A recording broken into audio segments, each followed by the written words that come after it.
Bhagavate Vasudevaya. Om Namo Bhagavate Vasudevaya. Om Namo Bhagavate Vasudevaya.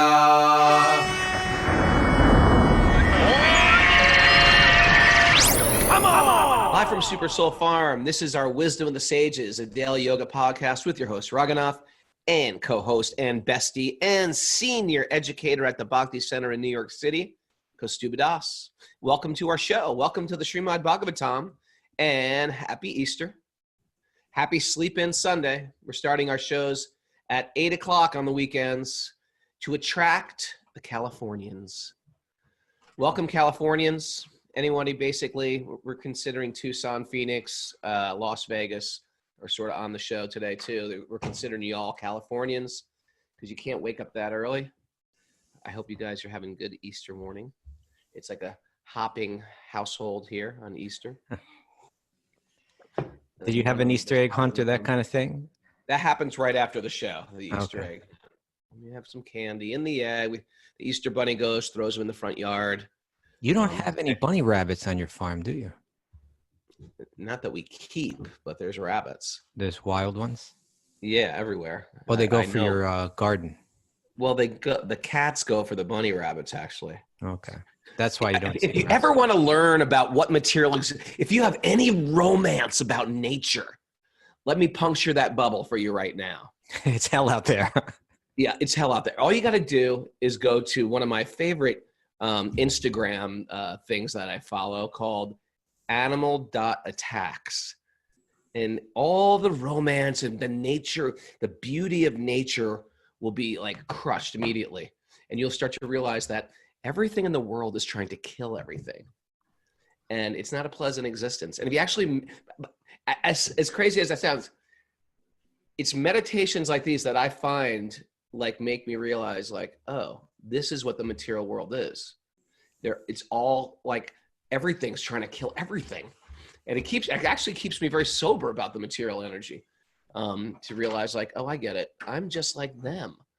And so it makes me sort of focus on my spiritual reality that like time on this planet is short. It happens to everybody. Get very, very focused on your life. Go for the nectar, go for the essence of things. Animal.attacks. Everybody should subscribe. Okay. Thank you for that reference. You know who gets it the worst? Those wildebeests. They're always getting killed. It's always sad when the wildebeests get it. They're too slow. They're too slow. Sometimes they fight back. The whole thing is sad. Like the lion goes for the wildebeest baby, and then the mother loses her mind and starts kicking the lion around. The whole thing is like it's a tragedy after a tragedy after a tragedy, and it never ends. It doesn't go away. They never decide to make peace. It's just gonna go on like that. Right. But when we reach the human form of, when we reach the human form of life, we can give up that behavior. Yeah, but you know, there's still death. You Yeah, still we gotta still- kill. You you still still gotta have kill. to But kill we to live. minimize it. Yeah. And that's the deal. And that's what people don't get. They think, well, I'm gonna create a whole, you know who does this? Jehovah's Witnesses do this a lot. They pass around these pamphlets. Ever see those?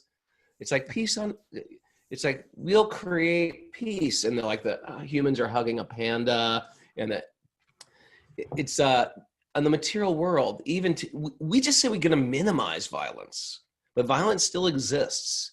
If you garden, violence exists. Just to dig into the earth, you might cut an earthworm in half, or just to exist. Sometimes if you're divorced from your food, divorced from nature, you think, well, violence doesn't have to exist. It will exist.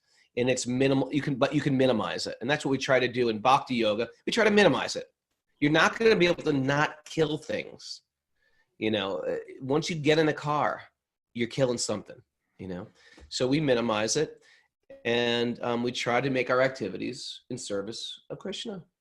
And when you're doing it like 100%, then there's no reaction for anything that does get killed along the way. That thing gets actual benefit because you're so focused in it's almost like when a sage curses somebody, they get blessed. So if you're acting in pure bhakti and you're on the way to the kirtan, and something dies, that gets it's a benefit for that thing that dies. What do you think about that? All right. Right? Yeah. So minimize it, smart. minimize the suffering as much as possible. That's step number one. And then step number two is make your life an engagement of service to Krishna. And then whatever you do is bringing some auspiciousness wherever you go. Like that? Is that the idea? For sure. Be it a good thing or bad. I mean, truthfully, with when you're dealing with like great souls, anything they do, sometimes they'll say, hey, you know, they'll praise you, they'll appreciate you, they'll give you some instruction. Sometimes they'll chastise you. It's all for our benefit. You know, it's all for our benefit. Okay. Yes. So we are in a very sweet place on the Srimad Bhagavatam. Oh, we were going to mention just briefly that some of that mail that we got yesterday. Oh yeah, I tell you, we get the funniest mail. Well, any case, you know, and I don't do this to mock or criticize or anything like that. But it was just interesting that we got some mail yesterday, you know, because we talked about conspiracy theories, and we read a letter from 2 days in a row. We had people that are caregivers in one way or another in New York City's hospitals right now, dealing with the COVID, you know, crisis. They're personal friends of ours. It's like we've known these people for decades, and they're like good people. Yeah. And people are telling us, no, that doctor is lying to you. You know, this whole thing does not exist. You know, the doctor's lying to you. He wouldn't have brought up the hoax if he wasn't. You know, it just, to me, it just shows like where the mind can go. Well, it's like that fear thing. How once fear gets in the mind, then it just starts to snowball. You know, if you ever get like nervous about something, you hear a creak, a sound in the house, and it can snowball out of control. What was that sound? Who's in the house? Is somebody in the house? You know, and it just goes, and that panic sets in, and the mind shuts, and the intelligence shuts down, and they're all connected. Yeah, that clear discrimination, that clear critical thought. So, you know, the intention may be well and all that, but, you know, I'm sorry, these are my friends. This is the work that they do. You know, I know they're not lying to me. Now, if you want to go, you know, deeper into it, you may believe something about it, but if you're going to tell me that they're lying and that they're not dealing with this right now, I'm sorry, I just can't take that seriously. I know. And then people want to revolt. Let's all revolt. Let's all go outside and we'll prove our independence. We're going to stand together. And then they'll get mad at the cops if the cops are throwing them back, you know, tell them to get back. It's like, come on, people. Just like chill out at home for a little while as best you can. Read a little Bhagavatam. Read a little Bhagavatam. A little Kirtan. Yeah. You know, we're just suspicious. We're a suspicious culture. And I get it because, you know, we don't know who to believe also. That's a problem. That's an issue. That's an issue. And I got a nice email yesterday from somebody on Instagram who saw me on Joe Rogan. Very sweet guy from India. He said, you know, I grew up just like you. I would, not just like me, but he goes, I grew up playing the mridanga. My parents were into into Krishna consciousness. I grew up in Chandigarh in India. But I had lots of material desires and I wanted to go create films. So I moved to the United States. Somehow we moved to Alabama, which was, I don't know if that's the film capital of America, but that's where he is. But he says, I've always felt like I've been missing out on something and I couldn't put my hand on it. And I heard you on Joe Rogan. I was like, this guy must be a devotee of Krishna. And he says, and now I need to find association. So I just sent him Wisdom of the Sages. Maybe he'll join us. Right. Sort of a cool story. Yeah. Yeah, I read that too. We really love all the mail that people, so we get wonderful mail. You know, we got to get better at like responding to it. I think we got a little overwhelmed by a wave of it, but we got to put a system in there where we can respond to it better. We need a system. But it means a lot to us. So thank you, everyone. Yeah, thanks everybody. If you're new to the show, welcome. We have about 114 people live with us on Zoom. And if you want to join Zoom, write our senior executive producer, Mara, at Wisdom of the Sages 108 at gmail.com. And you can join our little Zoom family. All right. So let's start the Bhagavatam, Prabhu. Let's do it. Narayanam namaskritya naram chaiva narotamam devim saraswatim vyasam tato jayamudiraye Before reciting the Srimad Bhagavatam, which is the very means of our conquest, one should first offer obeisances to the Supreme Lord Narayan, unto Narayan Rishi, the supermost human being, unto Mother Saraswati, the goddess of learning, and to Srila Vyasadeva, the author.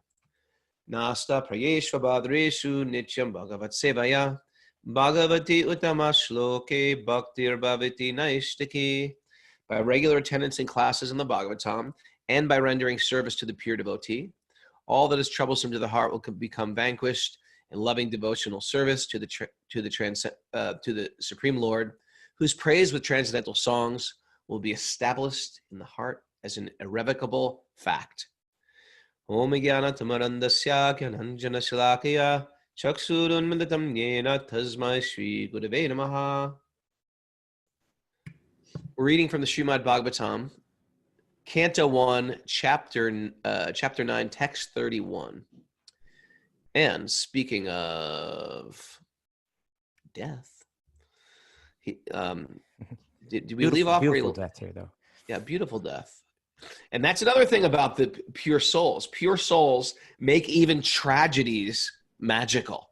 So here is Bhishma, a great soul. He's one of the 12 Mahajans, or great souls, considered in history. I guess he's the last, isn't he? The last of the Mahajans? I suppose he would be. You know, because other ones happened in previous Yuga cycles. Mm-hmm. So here he is. And in materially speaking, it should be right. If I put this on paper, I'd say, yeah, there's a man laying on a bed of arrows in a battlefield. 911, come quickly. But it's not like that. It's actually a magical experience. Krishna himself gets attracted to him, right? And Krishna wants to come to see him. And all the other great souls come to see him. And the 5 Pandavas come to see him. And all the demigods come to see him. And that's the beautiful thing about bhakti.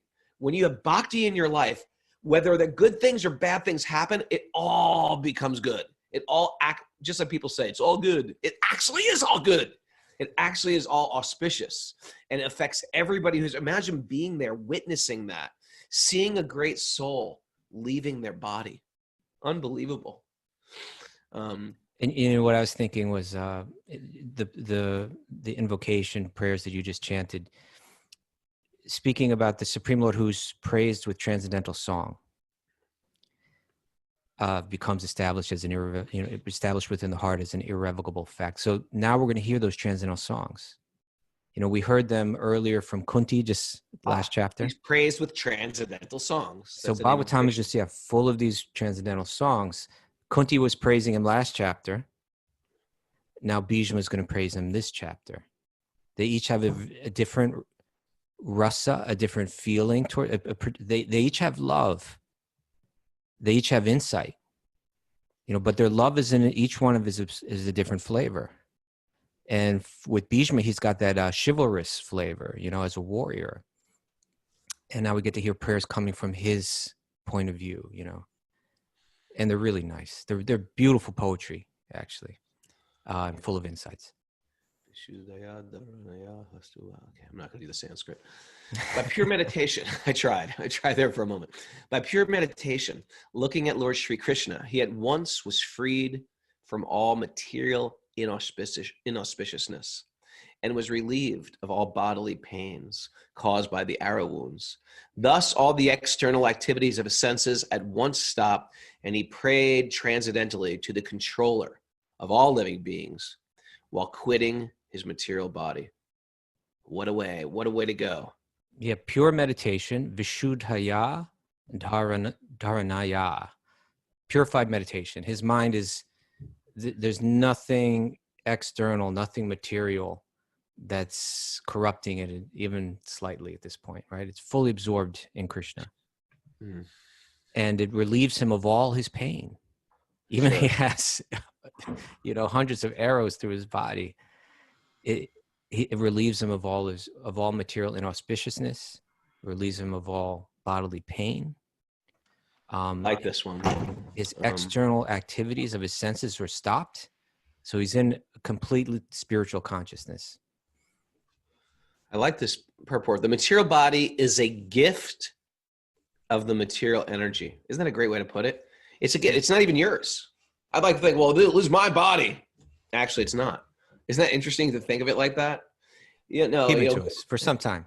Yeah, get off my body, check out my body, look at my body. It's not even you. It's not only it's not you, it's not yours. Because if it was yours, you could keep it. Technically called an illusion. Material body is a gift of material energy, technically called an illusion. Identification with the material body is due to forgetfulness of our eternal relationship with the Lord. For a pure devotee of the Lord like Bhishma Dev, this illusion was at once removed as soon as the Lord arrived. Lord Krishna is like the sun, and the illusory external energy is like the darkness. In the presence of the sun, there is no possibility that darkness can stand.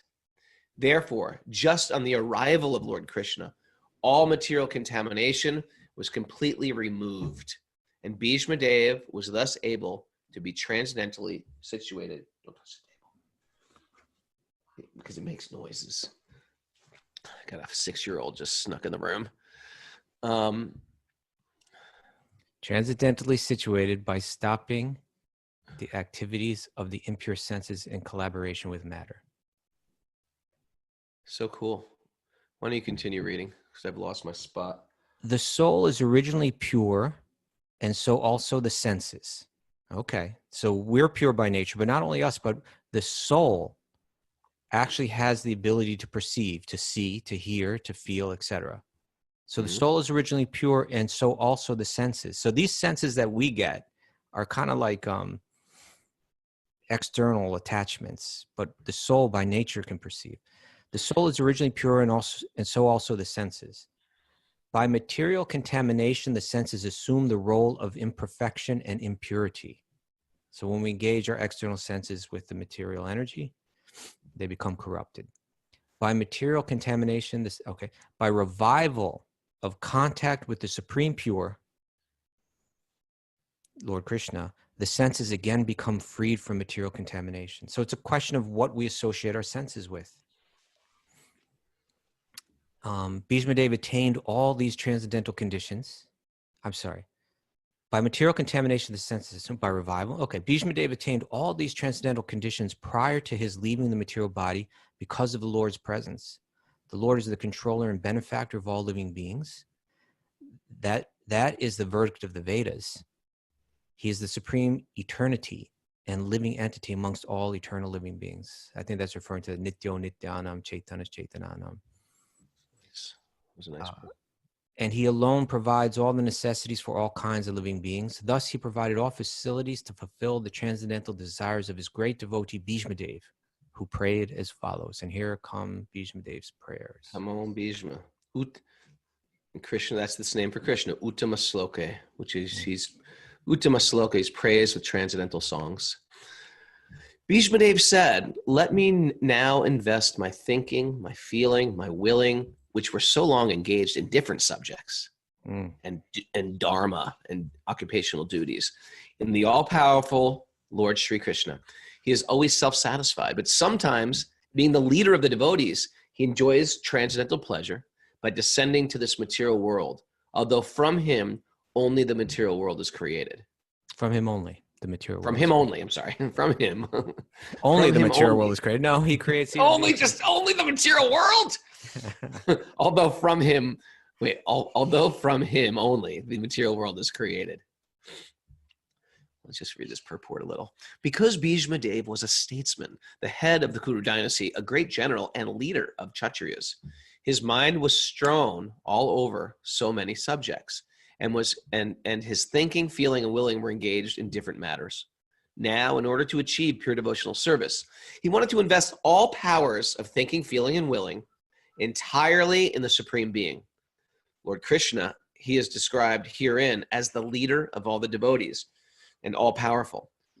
Although Lord Krishna is the original personality of Godhead, he himself descends to earth to bestow upon his pure devotees the boon of devotional service. He descends sometimes as Lord Krishna, as he is, and sometimes as Lord Chaitanya.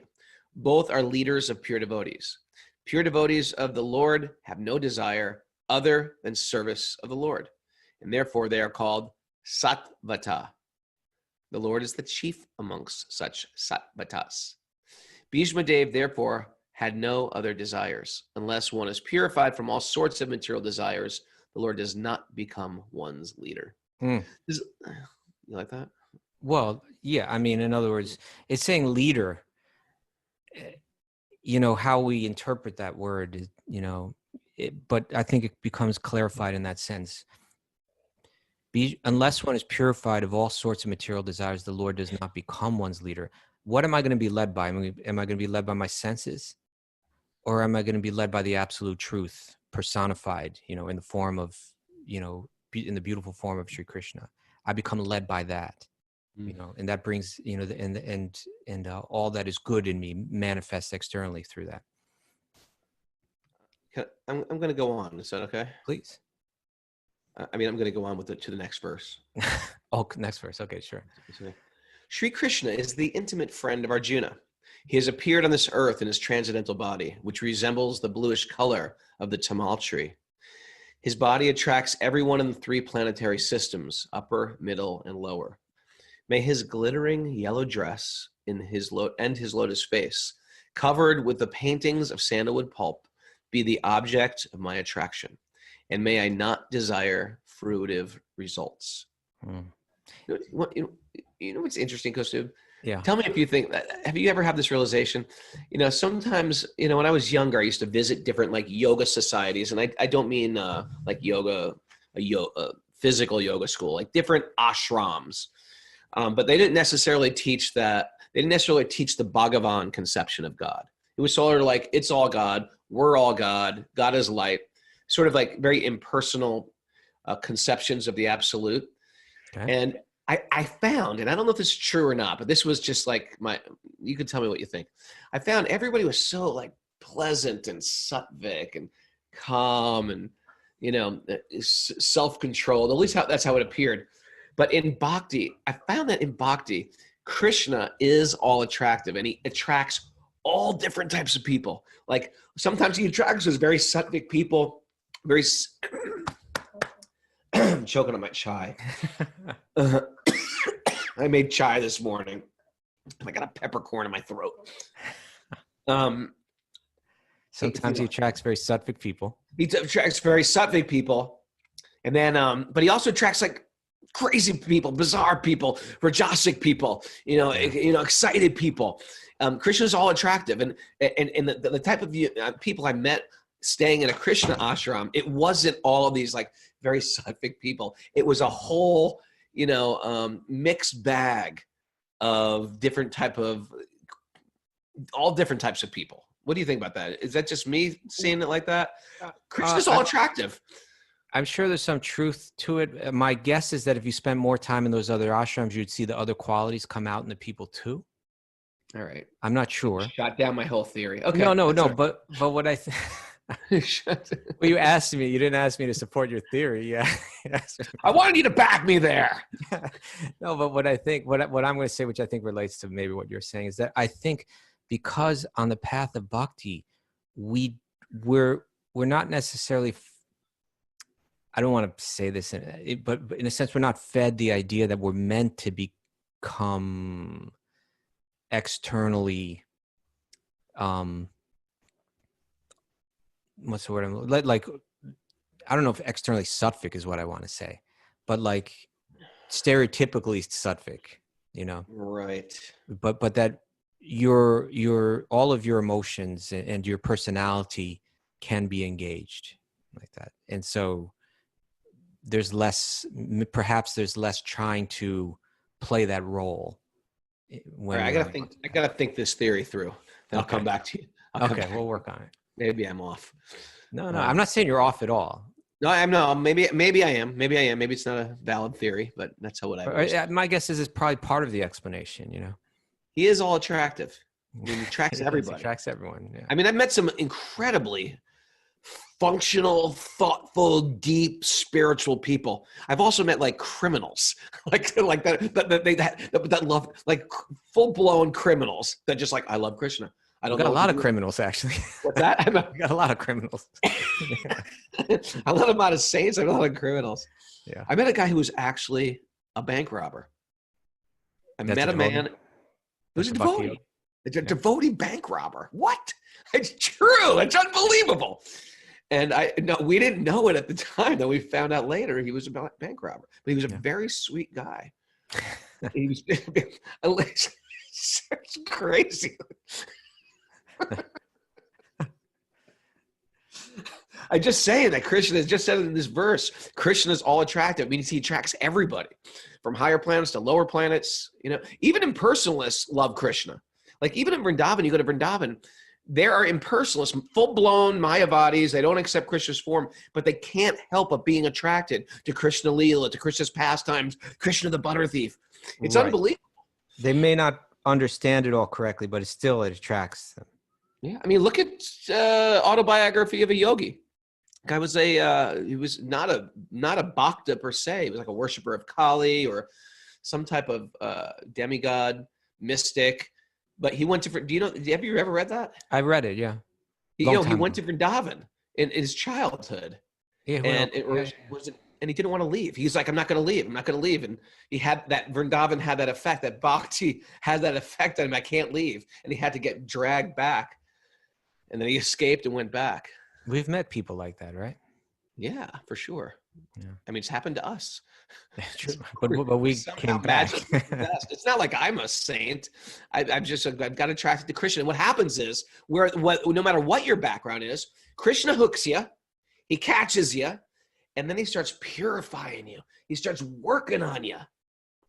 Because to get welcome into the circle of the cowherd boys and the cowherd girls, to get welcome into that circle, you have to let go of the ego. You can't keep that ego. It's not welcome anymore. And so we all have some type of ego, and sometimes the ego is, I am very sattvic. That's an ego too. He wants to. You got to be genuine to deal with Krishna and to be welcome into that circle. So he's going to prune us.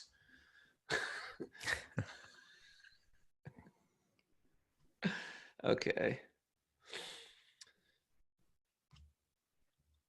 Traveling on. Text 34. Text 33. Oh, No, you just read that. sorry. You know what I think I do? I fumble around with things while I'm talking. I just move all around. On the battlefield where Sri Krishna attended Arjuna out of friendship, the flowing hair of Lord Krishna turned ashen due to the dust raised by the hooves of the horses. And because of his labor, beads of sweat wetted his face.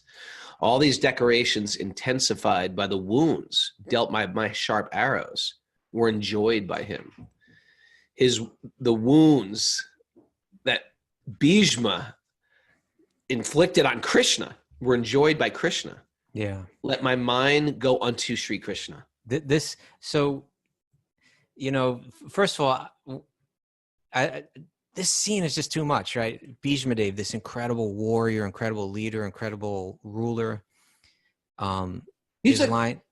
I think people have to understand who Bhishma is. He's a Maharati. Yeah. It's like a superhero. They can fight with 1,000 people at once. And if you've read the Mahabharata, you've fallen in love with him, right? How noble he is. And now here he is finally about to leave his body, and you feel good for him, right? It's like, okay, this is great. This is perfect. He died as he wanted to by Arjuna's arrows, Arjuna, who he loved so much, like a grandfather. And he's in the presence of Krishna. And now seeing Krishna, he's praying, and he's praying on his particular flavor of love for God is coming out. And what's rushing into his mind, the way, the feelings and the thoughts of love that he has are that vision of Krishna on the battlefield, because this is his love. It has a chivalrous flavor to it. And he's thinking that I saw Krishna on the battlefield, and the dust that's being raised from the horses. Horses are really beautiful too, right? Very beautiful. And when they're running, and you know, so like you can imagine this battlefield, the horses are running, and this dust is coming up, and there's Arjuna, the powerful, you know, handsome, you know, Hero. skilled, you know, warrior, and driving his chariot is Krishna, the supreme personality of God himself. Now, sometimes, you know, like in nature, like sometimes Krishna just sends these, say, like beautiful sky, like sunsets and stuff like that, or whatever. The clouds are just right, and the angle of the sun and the background and everything. And you look at that sight and you say, my God, that's so beautiful. Right. And so this is the scene that is in the meditation. And we just heard that this meditation is entirely pure. There's not a drop of materialism in it. This is the beauty that he thinks of beauty. He thinks of this, and there's Krishna, and the dust is getting in his hair, and somehow it's making it even more beautiful. And his glittering yellow dress, you know, his beautiful face, you know, and beads of sweat are coming down, and somehow it's all even making it. It's just like a perfect vision, you know. And he's in his heart, he's just like meditating on that. And then he mentions this very interesting, makes no material sense kind of thought, that he enjoyed the arrows that I shot at him. There was an exchange of love going on that battlefield, like, you know, like that this is Krishna. He is the God of love. And even on that battlefield where he was battling with Bhishma, and Bhishma was shooting arrows into his body, it was all felt by Krishna as love. I think Prabhupada's going to talk about that in the commentary. The Lord is absolute form of eternity, bliss, and knowledge. As such, transcendental loving service to the Lord is one of the 5 principal relationships, namely Shanta, Dasya, Sakya, Vatsalya, and Madhurya. You want to translate? Oh, he's going to translate. There we go. Shanta is neutrality. Yes. Dasya, like servitude. Sakya, fraternity, friendship. Krishna's Sakas and Sakis, the Gopas, like the boys and girl friends of Krishna. Vatsalya, that is a name for parental affection, and Madhurya means Krishna is my lover. So these are all graciously accepted by the Lord when offered to the Lord in genuine love and affection. Sri Bhishma Dev is a great devotee of the Lord in relationship of servitorship, or dasya. Thus, his throwing of sharp arrows at the transcendental body of the Lord is as good as the worship of another devotee who throws soft roses upon him. Huh. Who can understand this? No, but I think we're going to get an analogy to help us understand it. It appears that Bhishma Dev is repenting the actions he committed against the person of the Lord. But factually, the Lord's body was not at all pained due to his transcendental existence. His body is not matter. Both he himself and his body are complete spiritual identity. Spirit is never pierced, burnt, dried, moistened, etc. Name the verse. Well, that's a series of verses, isn't it? In the second second chapter of the Bhagavad Gita. It is, but I think that particular one is. Let's hear it. Particular. I can't remember it. I thought that's why I said name the verse. So it wasn't challenging you. I wanted to. Somewhere around 219 or so, right? You You want me to pull it up? I can pull it up if you want. Yeah, pull it up. Okay. You keep reading. I'll pull that up. Okay. It is said that the spirit is always uncontaminated and indestructible. It cannot be distressed, nor can it be dried up. There you go. I got it. Okay, so I should have it here in 1 second. Give me a hint. Let me see if I get it. On the Sanskrit, you mean? Yeah. 1 second. 1 second. Well, Lord Okay, here Vishnu we go. in his incarnation. All right. You can't, for the Sanskrit, nainam. I don't know. Forget it. You read it.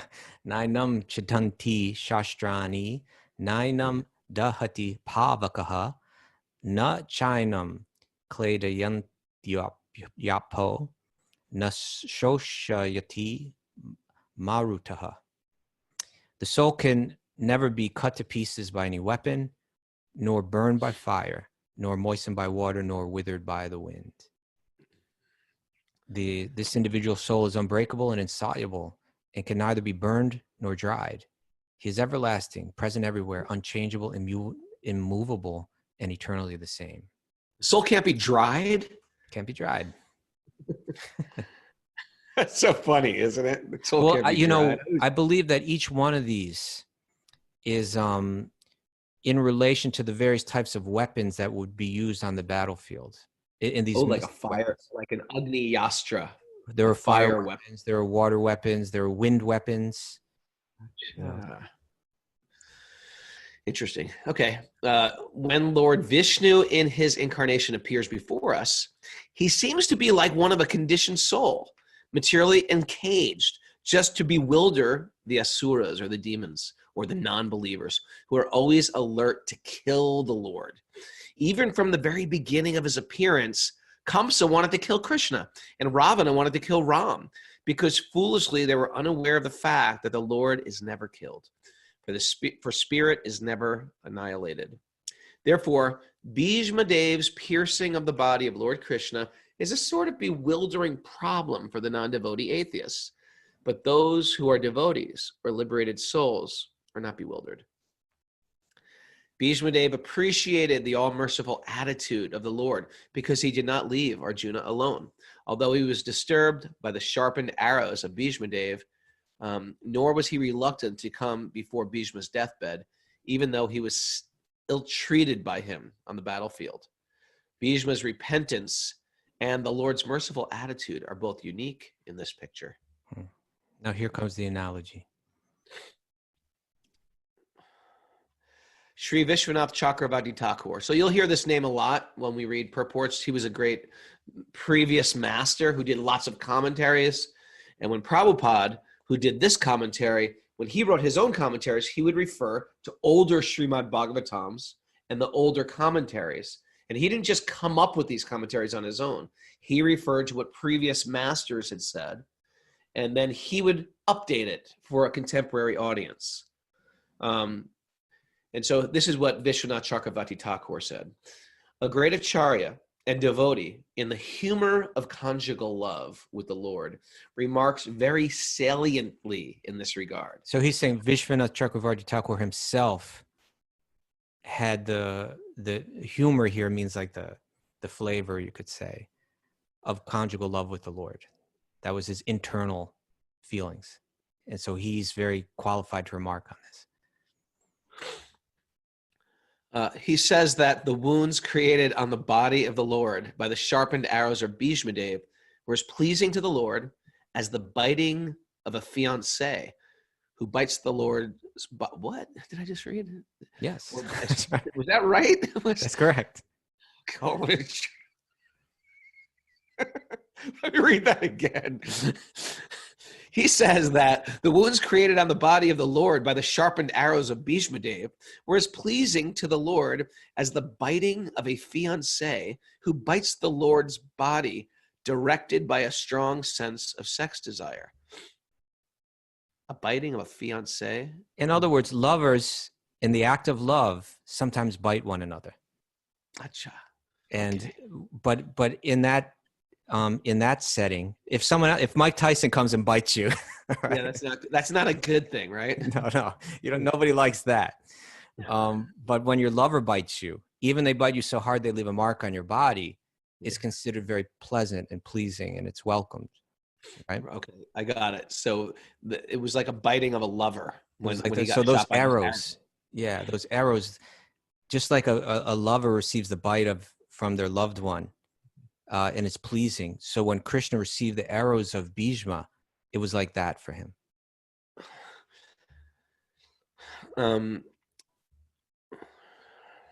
Such biting by the opposite sex is never taken as a sign of enmity, even if there is a wound on the body. That's exactly what you just said. Therefore, the fighting as an exchange of transcendental pleasure between the Lord and his pure devotees, Sri Bhishma Dev, was not at all mundane. Besides that, since the Lord's body and the Lord are identical, there was no possibility of wounds in the absolute body. Mm-hmm. The apparent wounds caused by the sharpened arrows are misleading to the common man. But one who has a little absolute knowledge can understand the transcendental exchange in the chivalrous relationship. Right? You can't understand these things. This is the esoteric part, right? There's the very practical side of bhakti. We spend a lot of time talking about those kind of things. I'm not the body. The material energy works in this way, et cetera, et cetera. Very important to understand all that. This is the other side. This is the esoteric side of bhakti, you know, that may not be easy to understand, but it all has to do with the reason God exists, the reason we exist, the reason this material world exists, the reason everything exists is to get us back to this state where we're engaged in loving exchanges, you know, pure loving exchanges on the spiritual level with God and feeling connection with everyone as well. And You so know, those loving exchanges with God, they've fallen to the esoteric side of bhakti. And we're getting a kind of an introduction to it, you know, in these verses, in these I mean, even just going through our life, Kaustubha, it's like you can look at the world as a very magical place. It is a magical place, or you can just see it as it's just ordinary place. Yeah. It really depends on our sharpened vision or our lens that we wear. I mean, it is unbelievably magical, right? That a pear tree can grow a pear that you can eat and like. And inside that pear are like 8 seeds more that can grow 8 more pear trees that give them thousands of pears.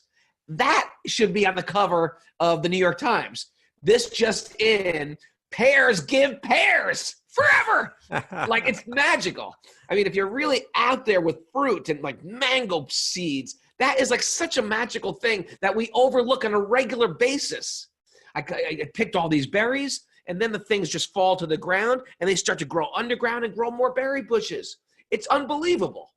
And so we just have oftentimes just have a dull vision. We just say, yeah, whatever. We live in a whole like whatever culture. No, we're living in a magical place. So yeah, so if I have my mundane goggles on, this just looks like, yeah, there's a war going on. Yeah, Bhishma's shooting him. Yeah, Bhishma's dying. That sucks. No.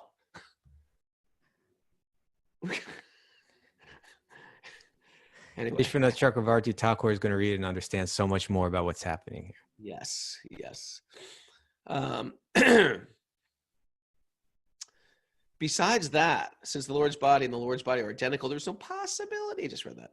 The Lord was perfectly happy with the wounds caused by the sharpened arrows of Bhishma Dev. The word Vahid Yamana is significant because the Lord's skin is not different than the Lord. Because our skin is different from the soul. In our case, the word Vahid Yamana, or being bruised and cut, would have been quite suitable. Transit. I think he's saying that this word obviously must be in the verse. Yeah. Pierced by. That it means one thing for us, but it means something else when we hear it. We have to understand it in a different way. Gotcha. Transcendental bliss is of different varieties. And the variety of activities in the mundane world is but a perverted reflection of the transcendental bliss. There you go. Mm-hmm. Because everything in the mundane world is qualitatively mundane. It is full of inebrities. Whereas in the absolute realm, because everything is of the same absolute nature, there are varieties of enjoyment without inebriety. What are inebrities? Mary, what does inebriety mean? You went to private school. You got that? What does that word mean? You don't know? You're shrugging? I got it. I pulled it up. Make someone drunk. I thought that would just roll out of her mouth. Huh? I just thought that would just roll out of her mouth. There's like captain of the debate club. Do you know that? How did she fit it all in? You know, she was like one of those like honor students that like had all those what are those called? Those A-level classes that I couldn't get into.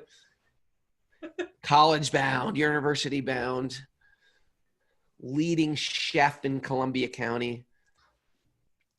So what does it mean? This just says drunkenness, especially habitual intoxication, but there must be a broader definition. Oh, no. I think you put in. That's not inebriety. Inebriety. Did I put the wrong word in there? Yeah, you put the wrong word in. Okay. Well, I copied it from. Oh, really? Oh. Yeah, I copied it from the commentary. You copied it wrong, because everything in the mundane world is qualitatively mundane.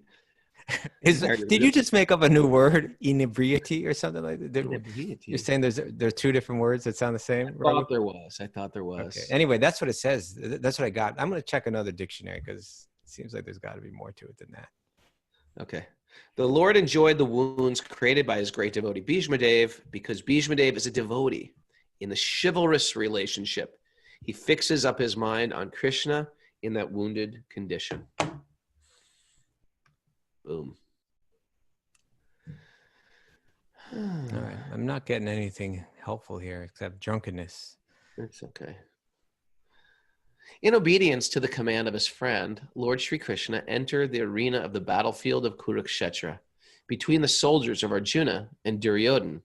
And while there, he shortened the lifespan of the opposite party by his merciful glance. This was done simply by looking at the enemy. Let my mind always be fixed upon that Sri Krishna. Have you ever been to Kuruksetra? I really want to go someday. I've never been there. Me neither. Have you been to Kuruksetra? Never been. Let's do it.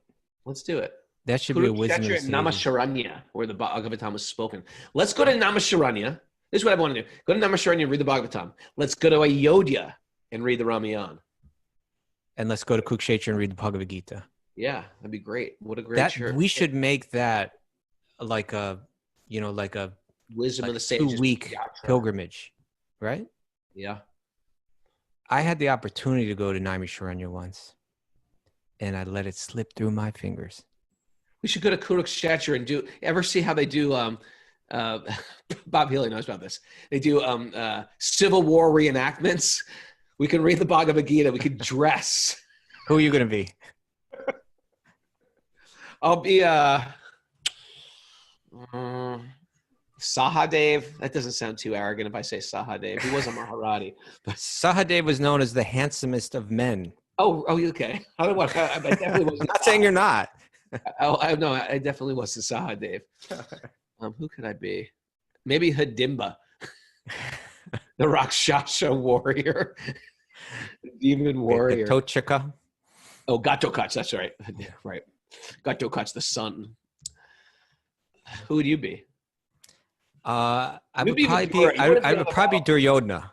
No, you'd be Vidura. You wouldn't be on that battlefield. Vidura wasn't on the battlefield. He wasn't on the battlefield. He was just giving advice. Good advice. Okay. I'd be like Duryodhana, not accepting your good advice, kicking you out of the kingdom out of envy. We got to do some dramas, actually, too, you know? We should do some dramas. Yeah. Okay. Okay. We're on the purport. We're almost done too. I could have 35 thing ready. Purport. In Bhagavad Gita, Arjuna ordered the infallible Lord Sri Krishna to place his chariot between the phalanxes of the soldiers. He asked him to stay there until he had finished observing the enemies he had to face in battle. When the Lord was so asked, he at once did so, just like an order carrier. And the Lord pointed out that all the important men on the opposite side saying, "Here is Bhishma, and here is Drona," and so on.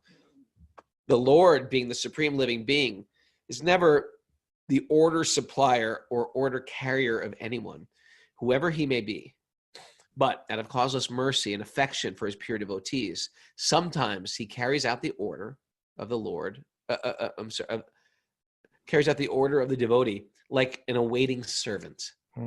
That's sweet. By executing the order of a devotee, the Lord becomes pleased, as a father is pleased to carry out the order of a small child. What a good analogy that was. Yep. Krishna likes to render service in the same way a father likes to render service to the small child. The small child, give me a glass of water. You know, do something like that. Because the love is there. His love is there. This is possible only at a pure transcendental love between the Lord and his devotees, and Bhishma Dev was quite aware of this fact. He therefore addressed the Lord and as the friend of Arjuna. You know, it's interesting. I've had experiences where I'm speaking to someone about bhakti philosophy, and they say, "Well, why I don't want to serve it. You know, why should anyone become a servant?" You know, it's kind of like that. Americans hate the concept of servitude. And I think that sometimes, you know, the world's a little tough. And sometimes we're missing a little love in life, you know, and a lot of people are missing it in their life. And when you're missing love in your life, it even becomes hard to understand the joy that's there in service. But when there's love in the heart, it gives you pleasure to serve. And then you do it spontaneously, you know, naturally, just like a father will be happy, you know, to serve the child, because there's joy in it. Yeah. Yes. Okay. Well, give me a thumbs up over there. Give me a like. My kids are driving me crazy. I can't. Don't tell them. Oh, there's one of them right now. He's ready for that Easter egg hunt. He's like pounding at the door here. Come on. All right. All right. By executing the order of the devotee, the Lord becomes pleased. Okay. The Lord diminished the duration of life of the opposite party by his merciful glance. It is said that all the fighters who assembled on the battlefield of Kuruksetra attained salvation by personally seeing the Lord at the time of death. Therefore, his made it all good. Made it all good.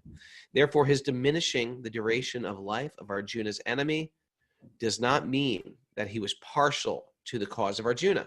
Factually, he was merciful to the opposite party because they would not have attained salvation by dying at home in the ordinary course of life. Here was a chance to see the Lord at the time of death and thus attain salvation from material life. It was all good. Even the bad guys got liberated. It explains at the end of the Mahabharata as well. Mm-hmm. You got to see Krishna. They didn't get the same result, but they got a type of liberation. But it was really good for him. Yeah. Guess what, my friend? We're running out of time. Thanks for everybody joining us today. It's a little checking in with the Srimad Bhagavatam. By the way, myself, Kaustubha, Bobby Marchand, we're doing our 200-hour teacher training. If you're interested in a teacher training, we have a great one in upstate New York. And we do it on 4 very solid weekends with some time in between, or you do some work at home in June and July. So you can contact us here at the show, tell you about it. Also, if you want to support us on Patreon, we really appreciate it. For the price of a cup of coffee, you can put chapatis on our plates. Thank you. For an entire year for a price of a cup of coffee. Thanks everybody for being so solid. We have such a solid community here. It's so impressive. It gives me, and I hope you enjoyed our sleep-in Saturday and Sunday. And we expect you up and early tomorrow morning because there was over 113 people today. 115 right now. Yeah. Probably some hung up when they heard the music. Any questions? We take questions on. Did we decide Saturday's gonna be question day? Oh, we got a new thing, right? Saturday's gonna be question day, and Sunday's gonna be interview day. Every week. Sunday's gonna be guest day. Guest interview. Saturday is gonna be question day. What do you think about that? And then Monday through Friday, we'll just cover chunks of Bhagavatam. Yeah, we're still thinking about the arranged marriage thing. We got a lot of requests for arranged marriage day. We haven't concluded that that's definitely happening yet, but put your name on a list and sort them into various categories. Send it to wisdomofsages108 at gmail.com. /marriage. I really got to memorize what they're saying at the end here.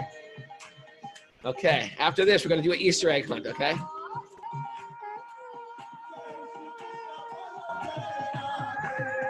Thanks for everybody who joined late on Zoom. I didn't say good morning to you. Good morning now. Amalini's dancing again. All right. There she is. In purple there. Eileen, welcome. Lalita Kishore, haven't seen you in a while. Welcome. She's all bundled up. Christina, good to see you. What? Have you memorized it yet, Raghu? What's that? Have you memorized this yet? No, I haven't memorized it. Genevieve, Jennifer. Oh, yeah. Hey, it's Tanya and Jarvis. And Carla.